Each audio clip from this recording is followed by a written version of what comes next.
உமக்கு மேல் ஒருவரும் இல்லையே, எல்லோருக்கும் மேலாக உயர்ந்தவர். உமக்கு மேல் ஒருவரும் இல்லையே. அல்லேலூயா, அல்லேலூயா, அல்லேலூயா, ஆமென். அல்லேலூயா, அல்லேலூயா, அல்லேலூயா, ஆமென்.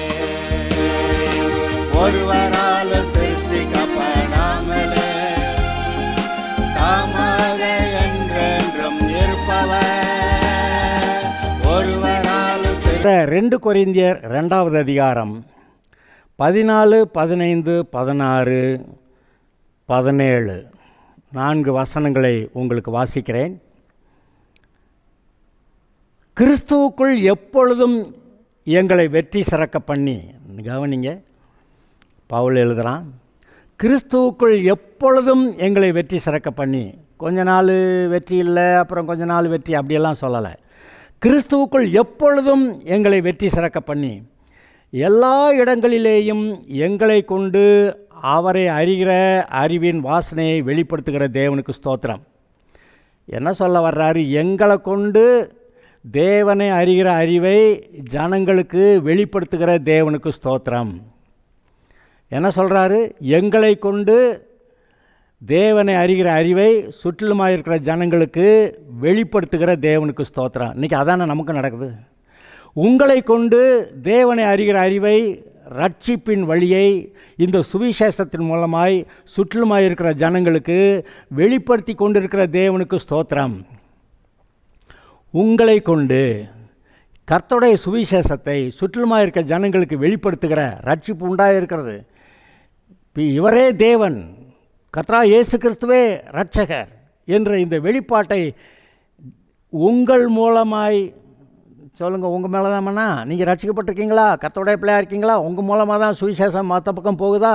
ஆமாம். அப்போ உங்கள் மூலமாய் இந்த தேவனை அறிகிற அறிவை சுற்றிலுமாக இருக்கிற ஜனங்களுக்கு வெளிப்படுத்துகிற தேவனுக்கு ஸ்தோத்திரம்.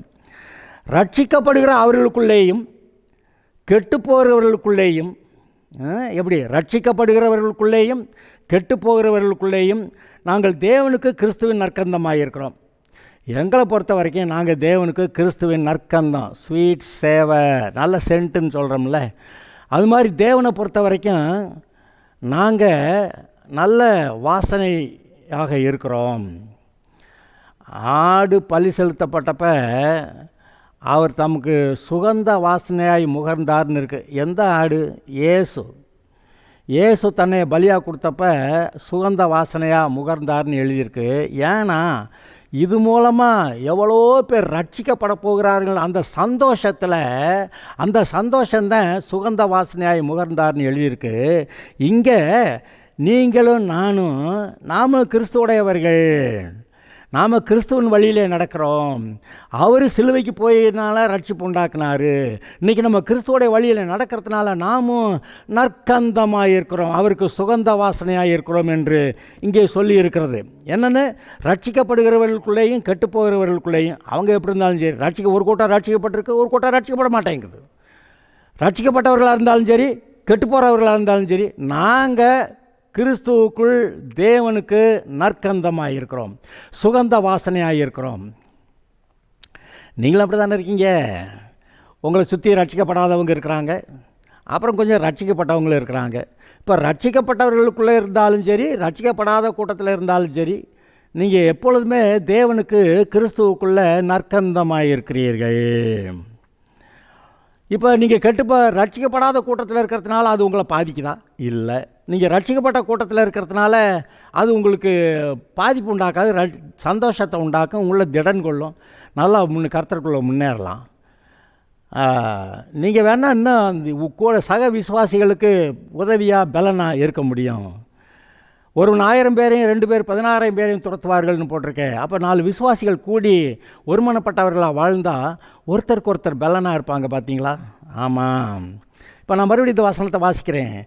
ரட்சிக்கப்பட்டவர்களுக்குள்ளேயும் கெட்டு போகிறவர்களுக்குள்ளேயும் நாங்கள் தேவனுக்கு கிறிஸ்துவின் நற்கந்தமாக இருக்கிறோம். நான் மறுபடியும் சொல்கிறேன், நீங்கள் எந்த கூட்டத்தில் இருந்தாலும் சரி, நீங்கள் தேவனுக்கு கிறிஸ்துவுக்குள்ளாக நற்கந்தமாயிருக்கிறீர்கள். கர்த்தர் உங்களை சுகந்த வாசனையாய் முகர்கிறார், உங்கள் மேல் பிரியமாயிருக்கிறார். நான் சொல்கிறேன், ஒருவேளை நீங்கள் துக்கத்தில் வருத்தத்தில் எல்லாம் இருந்தாலும் சரி, நீங்கள் ரட்சிக்கப்பட்டிருக்கீங்களா, கிறிஸ்துவை ஏற்றுக்கிட்டு இருக்கீங்களா, கர்த்தர் உங்களை நற்கந்தமாய் முகர்ந்து பார்க்கிறார், உங்களை ஆசீர்வதிப்பார், அவர் உங்களை வழி நடத்துவார், அவருடைய சத்தத்துக்கு செவி கொடுப்பீர்களாக. அவ்வளவுதான். அவர் என்ன சொல்கிறார் அதை கேட்டு வந்துட்டா அவ்வளோதான், பூரண ஆசீர்வாதம். அவர் சொன்னார், நான் அவைகளுக்கு ஜீவன் உண்டாயிருக்கவும் அந்த ஜீவன் பரிபூரணப்படவும் வந்தேன். எஸ், உங்களுக்கு ஜீவன் பரிபூரணப்படும். பரிபூர்ண ஜீவன் ஏதோ கொஞ்சம் அதிகமாக ஆசீர்வாதம் இல்லைங்க. நான் சொல்லுவேன், வானத்துக்குரிய பூமிக்குரிய சகல ஆசீர்வாதங்களையும் அப்படின்னு நான் சொல்லுவேன். ஏன்னா கர்த்தர் அந்த ஈசாக்கு தன்னுடைய மகனை ஆசீர்வதிக்கிறப்ப வானத்தின் பனினாலும் அப்படி சொல்லி ஆசீர்வதிப்பான். நான் அப்படி சொல்லுவேன், என்ன சொல்லுவேன், வானத்துக்குரிய ஆசீர்வாதங்கள் பூமிக்குரிய ஆசீர்வாதங்கள் எல்லாம் உண்டாக கடவுள் நான் சொல்லுவேன். ஆமாம், அப்படி தான் அது உண்டாகுது. ஆக்சுவலாக அப்படி தேவனுடைய ஆசீர்வாதங்களை நீங்கள் பெற்றவர்களாய், தேவனுடைய ஆசீர்வாதங்களை மற்றவர்களுக்கு காட்டுகிற நற்கந்தமாய் இருக்கிறவர்களாய் இருக்கிறீர்கள். கெட்டுப்போகிறவர்களுக்குள்ளே மரணத்துக்கு ஏதுவான மரண வாசனையாகவும், ரட்சிக்கப்படுகிறவர்களுக்குள்ளே ஜீவனுக்கு ஏதுவான ஜீவ வாசனையாகவும் இருக்கிறோம். இவைகளை நடப்பிக்கிறதற்கு எவன் தகுதியானவன்? என்ன சொல்கிறான்? கெட்டு போகிறவர்களுக்குள்ளே மரணத்துக்கு ஏதுவான மரண வாசனை. என்னையா சொன்னீங்க, இப்போ தான் தேவனுக்கு கிறிஸ்துவுக்குள்ளே நற்கந்தமாக இருக்கீங்கன்னு. ஆனால் இவங்களுக்கு என்ன சொல்கிறீங்க, நீங்கள் மரணத்துக்கு ஏதுவான மரண வாசனையாக இருக்கீங்கன்னு. என்னையா சொல்கிறீங்கன்னா, நான் சொல்கிறேன், நீங்கள் அங்கே இருக்கிறதுனால தான் அங்கே சுத்தீர்மாக இருக்கிற ரட்சிக்கப்படாதவங்களுக்கு ரட்சிப்புன்னு ஒன்று இருக்குது, கர்த்தர் இருக்கிறாரு, ரட்சிக்கப்பட வழி இருக்குது, சுவிசேஷம் இருக்குது, இயேசு கிறிஸ்து நம்முடைய பாவங்களுக்கு பரிகாரம் செஞ்சுருக்கிறாரு அப்படின்னு அவங்களுக்கு தெரிஞ்சிருச்சு.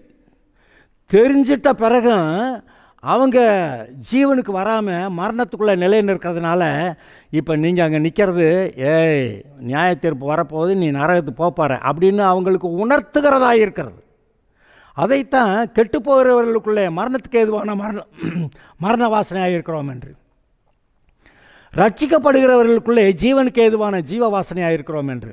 இப்போ ரட்சிக்கப்பட்டவங்களாம் விடுங்க, ஆனால் புதுசாக யார்கிட்ட பேசிகிட்டு இருக்கீங்களே, அவங்க ரட்சிக்கப்படுறாங்க பார்த்தீங்களா? 1 2 3 எத்தனையோ பேர் இயேசுவை ஏற்றுக்கொண்டு நீங்கள் சொல்ல அவங்க ரட்சிக்கப்படுறாங்கல்ல, அந்த ரட்சிக்கப்படுகிறவர்களுக்குள்ளே நீங்கள் ஜீவனுக்கு ஏதுவான ஜீவ வாசனையா, அந்த ஆள் சொன்னாருங்க நான் ரட்சிக்கப்பட்டேங்க, அவர் சொன்னாருங்க ரட்சிக்கப்பட்டேங்க, அவர் மூலமாக ரட்சிக்கப்பட்டேங்க, இவர் மூலமாக ரட்சிக்கப்பட்டேங்க அப்படியெல்லாம் சொல்கிறாங்களே. அப்போ அவங்கெல்லாம் உங்களை அவ்வளோ மேன்மையாக கருதும் போது அவங்க உங்களை எப்படி பார்க்குறாங்க? உங்களை நற்கந்தமாய் பார்க்கிறார்கள். நல்ல சுகந்த வாசனையாக, நல்ல சென்ட்டாக. நான் இப்போ கேட்குறேன், உங்களை ரட்சிப்பில் நடத்தின ஆட்களை பற்றி நீங்கள் நினைக்கிறீங்க, நல்ல வேலைக்கு அந்த ஆள் சொன்னார் நான் ரட்சிக்கப்பட்டேன், நல்ல மனுஷங்க அந்த ஆள் ஏதாவது சொல்லுவீங்கள்ல, அப்படி அந்த அவர்கள் நீங்கள் யார் மூலமாக ரட்சிக்கப்பட்டீங்களோ அவர்கள் உங்களுக்கு நற்கந்தமாக இருக்கிறார்கள். அதை தான் இங்கே எழுதியிருக்குது. கெட்டுப்போகிறவர்களுக்குள்ளே மரணத்துக்கு ஏதுவான மரண வாசனையாகவும், ரட்சிக்கப்படுகிறவர்களுக்குள்ளே ஜீவனுக்கு ஏதுவான ஜீவ வாசனையாகவும் இருக்கிறோம். இதெல்லாம் யார் செய்கிறதுன்னா, நம்மளாம் அதை செய்யலை, கர்த்தர் இருக்கிறாரே, கர்த்தர் அதை இந்த ஜனங்களுக்கு உயர்த்துக்கிறார். இவன் ரட்சிக்கப்பட்டவன் கூட இருக்கிறான், நீ ரட்சிக்கப்பட மாட்டேன்னா உனக்கு நரகம் வரும்னு இவன் தான் அடையாளம் அப்படின்னு சொல்லிட்டு இவன் மரணத்துக்கு ஏதுவான மரண வாசனை அங்கே இருக்கிறான்னு கர்த்தர் செஞ்சு விட்டார். அதே போல் ரட்சிக்கப்படுகிறவர்களுக்குள்ளே நீங்கள் ஜீவனுக்கு ஏதுவான ஜீவ வாசனை, கர்த்தர் அவங்களுக்குள்ள ஒரு வெளிப்பாட்டை கொடுக்குறாரு. இந்த ஆளை நான் அனுப்பினேன், அவங்க மூலமாக நீ ரட்சிக்கப்பட்ட, அவங்க அப்படி சொல்கிறப்ப இது அவர் தான் இந்த உணர்வை உண்டாக்குறாரு. அந்த உணர்வை உண்டாக்குனதுனால தான் அவர் செஞ்சார், நாங்கள் செய்யலை. பவுல் அப்படி சொல்கிறான். இதெல்லாம் செய்கிறதுக்கு யார் தகுதியானவன்? அநேகரை போல நாங்கள் தேவ வசனத்தை கலப்பாய் பேசாமல் துப்புரவாகவும் தேவனால் அருளப்பட்ட பிரகாரமாகவும் கிறிஸ்துவுக்குள் தேவ சந்நிதியிலே பேசுகிறோம். இது 2 கொரிந்தியர் புஸ்தகம். அங்கே இருக்க அந்த 2 கொரிந்து சபையில் இருக்கக்கூடிய ஒரு கூட்டம் பவுல் சரியில்லைன்னு யாரெல்லாமோ என்னத்தையே பேசி கெடுத்து விட்டாங்க. அதனால் அங்கே ஒரு குழப்பம் இருக்குது. அந்த குழப்பத்தை சீர்படுத்த சரி பண்ணுவதற்காக, குழப்பத்தை தீர்க்கிறதுக்காக பவுல் இந்த வசனத்தெல்லாம் 2 கொரிந்தியர் புஸ்தகத்தில் இந்த வசனமெல்லாம் எழுதுகிறாரு. நாங்கள் தேவ வசனத்தை கலப்பாய் பேசாமல் அநேகரை போல, அநேகர் தேவ வசனத்தை கலப்பாக பேசுகிறாங்களாம். பொதுவாக அந்த கலாத்தியருக்கு எழுதின காரியங்கள்லாம் பார்க்குறப்ப கலாத்திய நாட்டு சபைகளில் போய் எப்படி குழப்பத்தை உண்டாக்கிட்டாங்கன்னு நமக்கு விளங்குது. அப்படி கொரிந்து சபையிலையும் போய் கலப்பான பிரசங்கத்தை பண்ணி விட்டாங்க. அதனால் பவுல் சரிதானா அப்படின்னு சில கேள்வி வந்துருச்சு. அதனால் இப்போ பவுல் எழுதுகிறார், அநேகரை போல நாங்கள் தேவ வசனத்தை கலப்பாய் பேசாமல் துப்புரவாகவும் தேவனால் அருளப்பட்ட பிரகாரமாகவும் கிறிஸ்துவுக்குள் தேவ சந்நிதியில் பேசுகிறோம். நான் ஏதோ சுவிசேஷ அறிவிக்கிறேன்னா ஏதோ நாங்கள் அங்கிட்டு கொஞ்சம் இங்கிட்டு கொஞ்சம் கலப்படமா? நோ, தேவ சந்நிதியிலே கிறிஸ்துவுக்குள் தேவனால் அருளப்பட்ட பிரகாரம் துப்புரவாய் சுவிசேஷத்தை அறிவிக்கிறோம். சுவிசேஷம் எது? இயேசு கிறிஸ்து நம்முடைய பாவங்களுக்கு பரிகாரம் செய்தார். அதை ஏற்றுக்கொண்டால் அந்த பாவ மன்னிப்பு கிடைக்கிறது, நம்ம தேவனுடைய பிள்ளைகள் ஆகிறோம், நமக்கு ஜீவன் உண்டாயிருக்கிறது, பரலோகமும் உண்டாயிருக்கிறது. அதுதானே ஜீவன், அதுதானே சுவிசேஷம். ஆனால் சிலர் இல்லை நியாயப்பிரமாணத்தையும் சேர்த்து அப்படின்னு சொல்கிறப்ப அங்கே ஏதோ கலப்படம் வருகிறது. கலப்படம் நோ, நாட் குட். நமக்கு ரொம்ப பிரச்சனை ஆகிரும். அந்த கலப்படம் வர வர கடைசிக்கு கலப்படமான சாப்பாட்டை சாப்பிட்டு செத்து போயிட்டான்னு கூட சொல்லுவாங்க. அதனால் இந்த சுவிசேஷத்தில் மற்ற கலப்படங்கள் வரும்போது ரட்சிப்பை விட்டு தூரப்படுத்துவதற்கு வாய்ப்பு இருக்கிறது. அதனால் நாம் கர்த்தருக்குள்ளே அந்த சுவிசேஷத்தை மாத்திரம் ஏற்றுக்கிறோமாக. கர்த்தர் நல்லவர். நீங்கள் ரட்சிக்கப்பட்டிருக்கிற நீங்கள் தேவனுக்கு கிறிஸ்துவுக்குள்ளே நற்கந்தமாக இருக்கிறீர்கள். திடன் கொள்ளுங்கள், கிறிஸ்துவுக்குள்ளே அவங்களோட வாழ்க்கையை முன்னேறுங்கள். கர்த்தர் உங்களை ஆசீர்வதிப்பார்.